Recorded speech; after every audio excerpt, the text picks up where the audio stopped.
Welcome in, everyone, and thank you for tuning into this week's recap of the Lansing Watchdog, your trusted source for small business news. As always, I'm Francesca Rocco Ellis. And I'm Jacob Manning. And Jacob, what do you have to kick us off today? Yes, so to start off, we want to talk about a recent survey that we released. We recently released the results of our most recent healthcare survey, and it shows that nearly 8 out of 10 small business owners are facing double-digit cost increases in employee healthcare premiums just in the last year. Even more concerning, over 75% say that these rising costs are limiting their ability to hire new workers. In some cases, costs have jumped by as much as $2,000 per employee per year. For a business with 25 employees, that adds up to an extra $50,000 annually, money that could otherwise go towards hiring or investing in growth.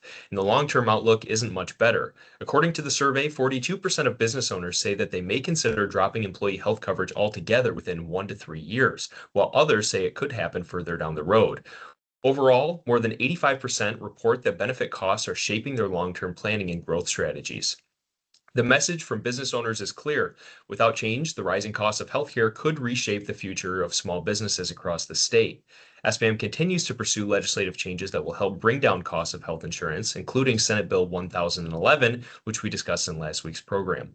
Back to you, Francesca. Our friends at MERS News put together a list of races to watch in the November election. What can you tell us about that? Yeah, so recent election results in Michigan are drawing attention as both parties look ahead to the next election cycle. In a special election earlier this month, Democrats Shedrack Green won the 35th Senate district by nearly 20 percentage points. That result represents a significant shift in a district that was closely contested in the 2024 presidential election.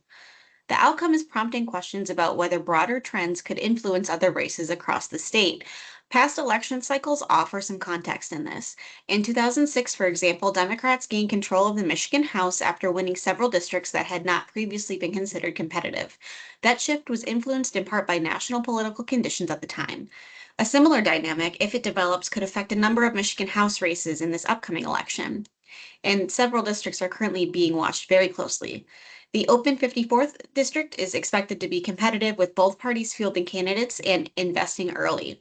In the 44th district, Republican incumbent Steve Frisbee is running in an area with a slight Democratic advantage, while former Democratic Rep Jim Hadsma has entered the race again. In the 46th district, it's looking like another race drawing attention, where Democrats have nominated Jan Mayno, a longtime local resident with ties to the community, to face off against former SBAM Legislator of the Year Kathy Schmaltz. Downriver districts may also be competitive. In the 27th district, we could see a rematch between Republican Representative Riley Linting and former Democratic Representative Jamie Churches. In the 28th district, Republican Rep. Jamie Thompson represents a district that has supported Democrat candidates in recent statewide races. Other districts to watch include the 68th in Genesee County, which has a history of shifting between parties, and the 109th in the UP, a closely divided district currently held by a Republican. Additional districts on both sides are also being monitored as the election approaches. Overall, many of these races are likely to be shaped by factors beyond individual campaigns, including turnout levels and the national political climate. As the election cycle continues, these contests will provide a clearer picture of the balance of power in Michigan's House of Representatives. And turning it back over to you, Jacob, what can you tell us about recent ballot initiatives that we're seeing? Yeah, so a campaign finance proposal in Michigan recently reached a key milestone. Michiganders for Money Out of Politics, or MOP, announced that it submitted more than 562,000 signatures, which is more than what they need to appear on the November ballot. If certified, the proposal will go before the legislature, and if lawmakers don't act on it, it could appear on the November ballot. The initiative aims to limit political contributions from utilities and large state contractors. It's backed by groups like Voters Not Politicians, Clean Water Action, and Michigan United. Supporters say that the measure is intended to reduce the influence of corporate money in state politics and expand transparency.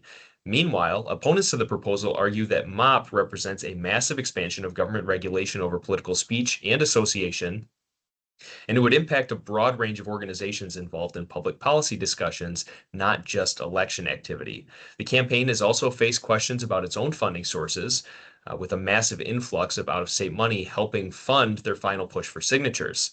SBAM does have significant concerns with this proposed initiative and how it would affect all advocacy organizations operating in Michigan, and we will continue to keep members informed on our developments. And back to you, Francesca. Can you close us out for the week? Absolutely. Just wanted to remind everyone to join us for SBAM's annual meeting on June 18th at the Eagle Eye Golf Club in Bath.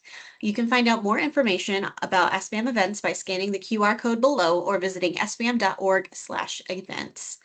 And with that, Jacob and I wish you a great rest of your week, and we'll catch you next week with more updates.